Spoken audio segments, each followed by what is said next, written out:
12वां अध्याय में की कही छथिन गरुड़ोवाच एकादश 10 दिन तक कहि देलखिन।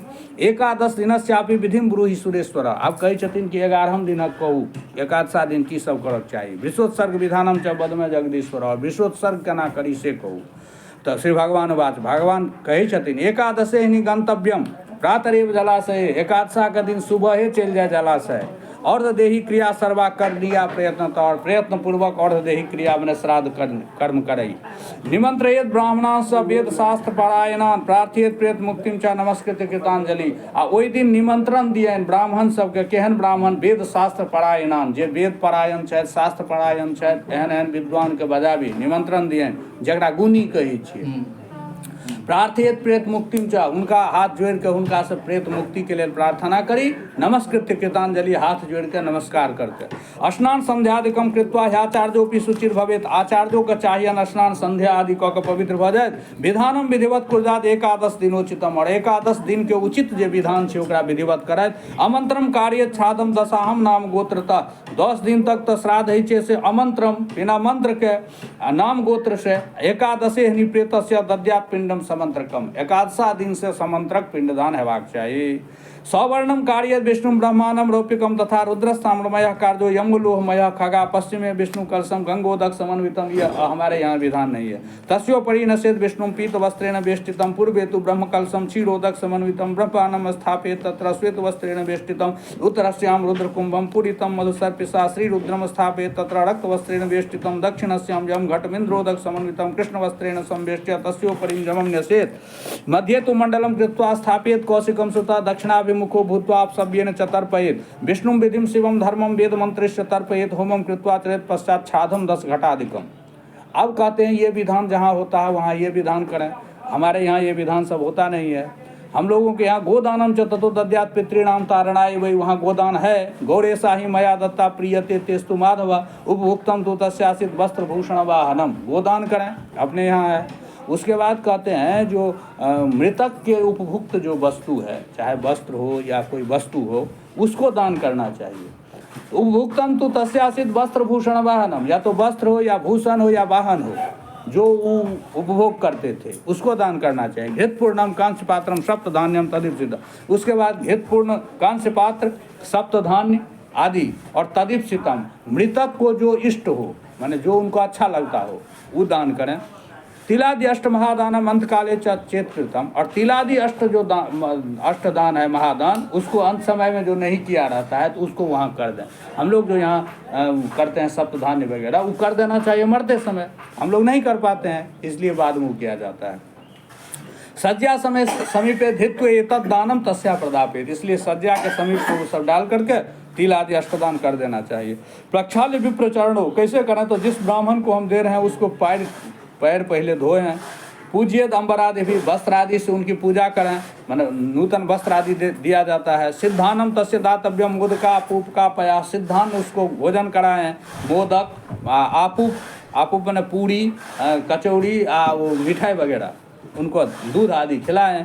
स्थापित पुरुषम एवं सज्जो परि तदा सुता। और कहते हैं कांचन पुरुष हमारे यहाँ होता है, तो उसको जो है वो सज्जा पर लेटा है, लेकिन हम लोगों के यहाँ अलग से कांचन पुरुष की पूजा होती है।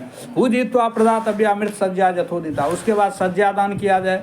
प्रेतस्य प्रतिमा युक्ता सर्वोपकरणैर्वृता प्रेत सज्जा मया हेसा तुभ्यम विप्र निवेदिता इत्याचार्य दातव्या ब्राह्मणाय कुटुम्बिने तथा प्रदक्षिणे कृत्य प्रणिपत्य विसर्जयेत्। सज्जा दान करना चाहिए और प्रणाम करके विसर्जन। एवं सज्जा प्रदानेन श्राद्धेन नवकादिना वृषोत्सर्ग विधानेन प्रेतो याति पराम गति। इस प्रकार सज्जादान या वृषोत्सर्ग श्राद्ध करने से प्रेत जो है परम गति को प्राप्त होता है। एकादशे ही विधिना वृषोत्सर्गम समाचरित। 11वें दिन वृषोत्सर्ग करना चाहिए। हीनांग रोगिनम बालम त्यक्त्वा कुर्जात सलक्षणम। कैसे जो है होना चाहिए वृष? तो हीनांग माने उसका नंगड़ी उंगड़ी न कटा हो, पैर उड़ टेढ़ा न हो, तो हीनांग हो, हीनांग न हो और रोगी न हो और बहुत बच्चा न हो, ऐसा जो है तो वृष का उत्सर्ग करना चाहिए। रक्ताक्ष पिंगलो जस्तु रक्त श्रृंगे गले खुरे श्वेतोदरा कृष्ण पृष्ठो ब्राह्मण से विधीयते शोष्णिग्ध वर्णो जो रक्त क्षत्रिय से विधीयते पीत वर्ण से वैश्य से कृष्ण शूद्र से प्रशस्यते जस्तु सर्वांग पिंग स्यात् श्वेता पुच्छे पदेषु च सपिंगो वृषित्याहु पितॄणां प्रीतिवर्धन चरणास्तु मुखम पुच्छम जस्य श्वेतानि गोपते लाक्षारस सवर्णो ज स नीलिति कीर्तिता लोहितो यस्तु वर्णेन मुख पुच्छे च पांडुरा पिंगा खुर विषानाभ्याम रक्त नीलो निगद्यते। वो भेद का रहे हैं वृष का ये हुआ ये हुआ। सर्वांगेशु एक वर्णोजा पिंग पुच्छे खुरेशु जा तम नील पिंग मित्याहु पूर्वजोद्धार कारकम पारावत सवर्णस्तु ललाटे तिलकान्विता तम बभ्रु नील मित्याहु पूर्णम सर्वांग शोभनम नील सर्व शरीरेषु रक्तस्य नयनद्वये तमप्याहुर्महानीलम नील पंचविध स्मृता अवश्यमेव मुक्तव्यो न सधार्यो गृहे भवेत्। उस वृक्ष को अवश्य ही मुक्त कर देना चाहिए, उन्हें छोड़ देना चाहिए, घर में नहीं रखना चाहिए। तदर्थ मेषा चरती लोके गाथा पुरातनी, इसलिए जो है एक गाथा है पुरातनी गाथा, माने एक कथा आ रही है कि अष्टव्या बहवः पुत्र जद्ये कोपि गयाम व्रजेत अष्टव्या बहवः पुत्रा जद्ये कोपि गयाम व्रजेत गौरीम विवाहित कन्याम नीलम वा वृषमुत्सृजेत। पहले से ही ये कहावत आ रही है कि हम लोगों को बहुत पुत्र की कामना करना चाहिए और कि हमको बहुत सारा पुत्र हो। तो उससे क्या होता है? अष्टव्या बहवः पुत्रा, बहुत पुत्र की चाह क्यों होना चाहिए? तो यदि कोपि गयाम व्रजेत, यदि बहुत पुत्र होगा तो कोई एक यदि गया चला गया, गौरीम विवाहित कन्याम, या गौरी कन्या का विवाह कर दे तो वृषोत्सर्ग श्राद्ध करना भी महत्वपूर्ण है। गौरी कन्या का विवाह, तो गौरी कन्या की बोले बाल विवाह, जो बाल विवाह था, जो बाल विवाह का निषेध हो गया है। 8 वर्षा भवेद कन्या अतुर्ध्वम रजस्वला, शास्त्र में कहा गया है कि 1 वर्ष से लेकर के 8 वर्ष तक के लड़की को आप कुमारी में भोजन करा सकते हैं, वो कुमारी है।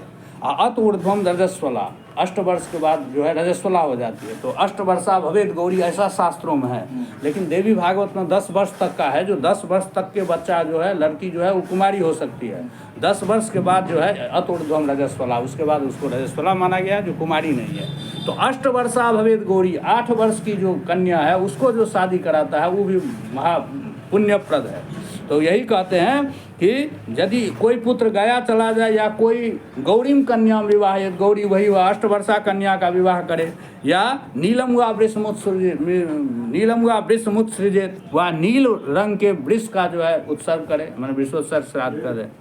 सएव पुत्रो मंतव्यो वृषोत्सर्गम तो यश्चर्य, जो वृषोत्सर्ग करता है वही पुत्र होता है। गयायाम श्राद्ध दाता च जो अन्यो विष्ठा समाकुल, या जो गया में श्राद्ध करता है और अन्य पुत्र विष्ठा के समान होता है। रौड़वादिषु जे केचित पच्यन्ते, जैसे पूर्वजा वृषोत्सर्गतान सर्वस्थानीय तार्येद 1 रौड़वादी नरकों में जो पूर्वज सब पड़े हुए हैं उस सब भी मुक्त हो जाते हैं यदि एक वृषोत्सर्ग दान कर दिया जाता है। तो वृषोत्सर्गम के क्षंति पितरा स्वर्गता अपि, स्वर्ग गए हुए पितर लोग भी इच्छा करते हैं कि हमारे कुल में कोई ऐसा हो जो वृषोत्सर्ग श्राद्ध करें। अस्मत् वंशे सुता को भी वृषोत्सर्गम करिष्यति, हमारे वंश में भी कोई उत्पन्न होगा जो वृषोत्सर्ग करेगा। तदुत्सर्गाद वयम सर्वे जास्यामः परमाम गति, उसके उत्सर्ग से हम लोग जो है परम गति को प्राप्त हो जाऊंगा।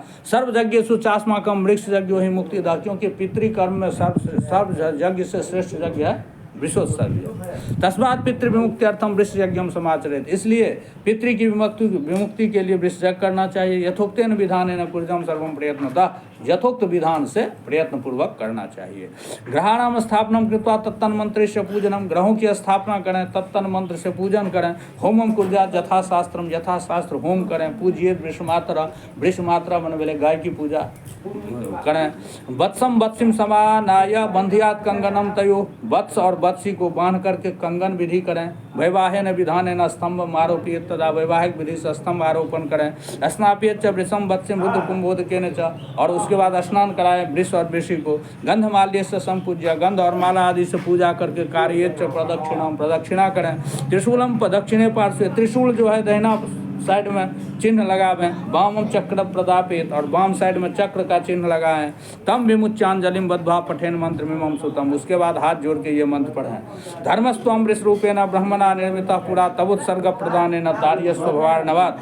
हे वृष रूप में आप धर्म जो है, ब्रह्मा जी आपको वृष रूप में धर्म ही हैं आप, इसलिए तवोत्सर्ग प्रदानेन, आपके उत्सर्ग करने से भवार्णवात् तार्यस्व, इस भव सागर से हम मुझे तार दें। इति मंत्र नमस्कृत्य वत्सम वत्सिम समुसृजेत, इस मंत्र से नमस्कार करके वत्स और वत्सी को त्याग करना चाहिए, मैंने खोल देना चाहिए। वरदो हम सदा तस्य प्रेत मोक्षम ददामि ते, भगवान कहते हैं उसके लिए मैं वरद हो जाता हूँ। वरद माने हो गया वरदान देने वाला, मैं वरद हो जाता हूँ और प्रेत मोक्षम ददामि च, प्रेत मोक्ष भी दे देता है। तस्मात् इस प्रकर्तव्य तत्फलम जीवितो भवेत्, इसको जो है करना चाहिए प्रयत्न पूर्वक, उसका फल जीवते ही मिल जाता है। अपुत्रस्तु स्वयं कृत्वा सुखम याति पराम गतिम, जो अपुत्र है उसको स्वयं अपना श्राद्ध कर लेना चाहिए।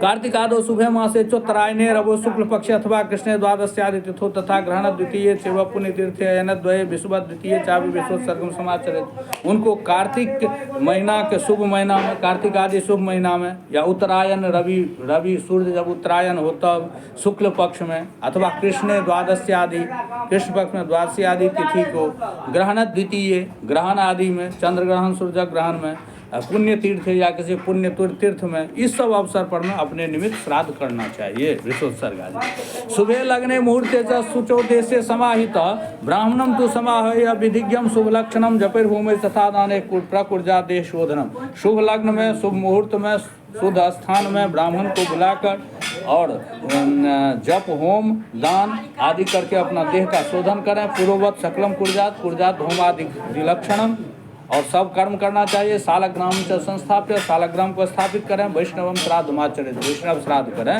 आत्म श्राद्धम ततः कुर्जात, उसके बाद वो अपना निमित्त अपना श्राद्ध कर लें, द्विजन बने। एवं जह कुरुते पक्षी न पुत्रस्यापि पुत्रवान सर्व काम फलम तस्य विश्वोत्सर्गात् प्रजायते, तो जो पुत्रवान हो या अपुत्रवान हो, जिसको ये श्राद्ध कर्म हो जाता है वो सभी को मोक्ष मिल जाता है। अग्निहोत्रादि फिर यज्ञ दानिश्च विविधैरपि न ताम गतिम आपनोति विश्वोत्सर्गेन याम लभेत, अग्निहोत्रादि यज्ञ के द्वारा, दान के द्वारा, विविध प्रकार के दान के द्वारा भी जो फल नहीं प्राप्त होता वो फल विश्वोत्सर्ग से मिल जाता है। बाल्ये कौमारे पौगंडे यौवने वार्धक्ये कृतम यत् पापम तद् विनश्येत विश्वोत्सर्गान् न संशय। कहते हैं बाल्यावस्था, कुमारावस्था, पौगंडावस्था, युवावस्था, वृद्धावस्था, जिस किसी भी अवस्था में जो पाप किया रहता है वो सब पाप नष्ट हो जाता है विश्वोत्सर्ग से। मित्र दोही कृतघ्नश्च सुरापी गुरुतल्पगा ब्रह्मा हेमहारी च विश्वोत्सर्गात् प्रमुच्यते, जो मित्र द्रोह करने वाला है, कृतघ्न है, सुरापी है मैंने दारू पीने वाला है, गुरुतल्पगा गुरु स्त्री गमन करने वाला है, ब्रह्मा मैंने ब्रह्म हत्यारा है, हेमहारी मैंने स्वर्ण चुराने वाला है, वो सब पाप नष्ट हो जाता है विश्वोत्सर्ग से। तस्मा सर्व प्रयत्न विश्व यज्ञम समाचरे, इसलिए सभी प्रयत्न से विश्व यज्ञ करें। विश्वोत्सर्ग समम पुण्यम नास्तिताक्ष जगत रहे। पति पुत्रवती नारी द्वयोरग्रे मृता यदि विश्वोत्सर्गम नैव कुर्जा दद्यात् गाम च पयस्विनीम। हाँ ठीक, पति पुत्रवती नारी, पति और पुत्र यदि रहे, पति जीवते रहे आ स्त्री यदि चलि जाए आ पुत्रो है ओकरा, तो ओकरा नाम से विश्वोत्सर्ग नहीं हेबाक चाहिए। तो पति पुत्रवती नारी द्वयोरग्रे मृता यदि विश्वोत्सर्गम नैव कुर्जा दद्यात् गाम पयस्विनी, तो उनको पयस्विनी गाय देना चाहिए। विश्वम बाह्य जस्तु स्कंदे पृष्ठे चखे चला स्वपते नरके घोड़े यावद अभूत संबलम। अब कहते हैं वो जो सांड होता है उसको जो बाह्य माने हल में जोतता है, स्कंदे पृष्ठे चखे चरा, तो वो स्वपते नर के घोड़े, वो घोड़ नरक में जाता है। विश्वम ताड़िये जस्तु, और वृषभ को जो मारता है पीटता है, निर्दयो मुष्टि यष्टि भी, मुष्टि से या यष्टि लाठी आदि से, स नरक कल्प पर्यंतम भुनक्ति यम यातना, वो कल्प पर्यंत यम यातना को भोग करता है। एवं कृत्वा विश्वोत्सर्गम कुर्जा श्राद्धानि षोडश, इस प्रकार विश्वोत्सर्ग करके और षोडश श्राद्ध करें। सपिंडी करना दरवाक तदहम कथयामि थे, सपिंडीकरण से पहले तक वो मैं कह रहा हूँ। स्थाने द्वारे अर्धमार्गे च चितायाम सभस्तके अस्थि संचयने षष्ठो 10 पिंडा दशाहनिका मलिनम चे षोडशम चेता प्रथमम परिकीर्तितम। ये षोडश श्राद्ध हुआ जो आपको 10 दिन तक जो किया जाता है वो मलिन षोडश श्राद्ध हुआ। अन्य च षोडशम मध्ये मलिनम षोडशम चेता प्रथमम परिकीर्तितम, अन्य च षोडशम मध्ये द्वितीयम कथयामि थे। प्रथमम विष्णवे दद्यात्, एक षोडश होता है जो हमारे यहाँ विधान नहीं है। प्रथमम विष्णवे दद्यात्, द्वितीयम श्री शिवाय च याम्याय परिवाराय, तृतीयम पिंडमुत्सृजे, चतुर्थम सोमराजाय हव्यवाहाय, पंचमम कव्यवाहाय, षष्ठम च दद्यात् कालाय, सप्तमम रुद्राय च, अष्टमम दद्यात् नवमम पुरुषाय च प्रेताय, दशमम सेवैकादशम विष्णवे नमः, द्वादशम ब्रह्मणे दद्यात् विष्णवे च, त्रयोदशम चतुर्दशम शिवाय एव, यमाय 10 पंचकम दद्यात् तत्पुरुषाय एव, पिंडम षोडशकम खगा, मध्यम षोडशकम राहुरेतत् तत्त्वविदो जना। तो ये भी एक षोडश हुआ। द्वादश प्रतिमासेषु पाक्षिकम च त्रिपाक्षिकम न्यून षाण्मासिकम पिंडम दद्या न्यूनाधिकम तथा उत्तमम षोडशम चेतन मया ते प्रकीर्तितम। और जो उत्तम षोडश षोडश मासिक श्राद्ध होता है जो सपिंडन से पहले, वो उत्तम हुआ। तो श्रपित्वाचरुम ताक्षा कुर्जाद एकादशे हनि। अब चत्वारिंशत् तथैवाष्टो साधम प्रेतत्वनाशनम जस्य जातम विधान न स भवेत् पितृपंक्ति भाग। तो जो इस प्रकार विधिवत जिसके निमित्त श्राद्ध हुआ हो वो पितृपंक्ति भाग होते हैं, माने पितर हो जाते हैं। पितृपंक्ति प्रवेशार्थम कार्ये षोडशत्रयम् एतत् श्राद्ध विहीनश्च प्रेतो भवति सुस्थिरम। और ये श्राद्ध यदि किसी को नहीं होता है तो उसका प्रेतत्व सुस्थिर रह जाता है, माने प्रेतत्व नष्ट नहीं होता। यावन्न दीयते श्राद्धम षोडशत्रय संज्ञकम स्वदत्तम परदत्तम च तावन्नैवोपतिष्ठति। तस्मात् पुत्रेण कर्तव्यम विधिना षोडशत्रयम्। इसलिए पुत्र को विधिवत जो है श्राद्ध करना चाहिए। भर्तुर्वा कृते पत्नी तस्या श्रेयो हेनंतकम। या पति के लिए यदि स्त्री करे तो उसका अनंत फल है। संपरेतस्य जा पत्यो कृते चौर्देहिकम छायाहम पाक्षिकम श्राद्धम सा सतीति उच्यते मया। उपकाराय सा भर्तुर्जीवत्येषा पतिव्रता जीवितम सफलम तस्या जा मृतम स्वामिनम भजेत। कहते हैं जिनका कोई नहीं है तो पत्नी ही पति के लिए सब श्राद्ध करें, वार्षिक करें, छाया करें, वगैरह वगैरह करते हैं तो वो भी सती से कम नहीं है, सती के बराबर उसको फल मिलता है। अथ कश्चित प्रमादे न म्रियते बहनी बारी भी संस्कार प्रमुखम कर्म सर्वम कुर्जा यथा विधि। अब यदि कोई असावधानी से मर गया है, बहनी से आग में जल के या पानी में डूब करके, तो प्रमादाद इच्छया वापी नागाद वा म्रियते। यदि असावधानी से मरा या आत्महत्या कर लिया, इच्छया मरा आत्महत्या, नागाद हुआ या सांप ऊप काट लेने से मर गया, पक्षयोर उभयोर नागम पंचमी सुप्रपूजेत। यदि सांप काट के मरा हो तो दोनों पक्ष के जो पंचमी तिथि है उस पंचमी तिथि में नाग देवता की पूजा करें। कुर्जात पृष्ठमयीम लेख्यम नाग भोगा कृत्रिम भूमि। ओकरा जे छै से आटा के से सांप बना के ओकर पूजा करक चाहिए। अर्चेत तामसिते पुष्पे सुगंधित चंदने, उजला फूल और चंदन आदि से ओकर पूजा करी। तद्या धूप दीपो च धूप दीप दियन, तंडुलान स तिलान छिपेत, अक्षत तिल दियन, आम पिष्टम च नैवेद्यम क्षीरम च विनिवेदित। ये सब से उनकर पूजा करी। सौवर्णम शक्ति तो नागम गाम च दद्या दुजन मने। सोना शक्तितः जे शक्ति हुआ तदनुसार सोना, नाग और गाय के दान करी। कृतांजलि सतो ब्रूयात ब्रियताम नगर नागराडि। सौवर्ण मन सोना का बनल नाग या गाय बना के दान करी। कृतांजलि सतो ब्रूयात प्रियताम नागराडि। हाथ जोड़ के और कहिए है नागराज जहाँ प्रसन्न हो। पुनस्तेषाम प्रकुर्वीता नारायण बलिम क्रियाम। फिर होकर नारायण बलि करी। दया लभंते स्वर्गवासम उच्चनते सर्वपात के। तब वह स्वर्गवास प्राप्त करता है और सभी पातकों से मुक्त होता है। एवं सर्वक्रियाम कृत्वा घटम सान्नम जलान्वितम दद्यादाब्दम यथा संख्याम पिंडान्वास जलान क्रमात्। एवं एकादशे कृत्वा कुर्जा सपिंडनम ततः। एहि प्रकार से 11हम दिनक सब कृत्य कऽ के तहन सपिंडन करक चाहिए। तो सज्जा पदानम दानम च कार्ये सूत के गते। अब कहते हैं सज्जादान आदि जो करी वो सूतक बीतला के बाद ई करी। तो जय जय श्री गुरु प्रणेश्वर श्री सीतारामार्पणम।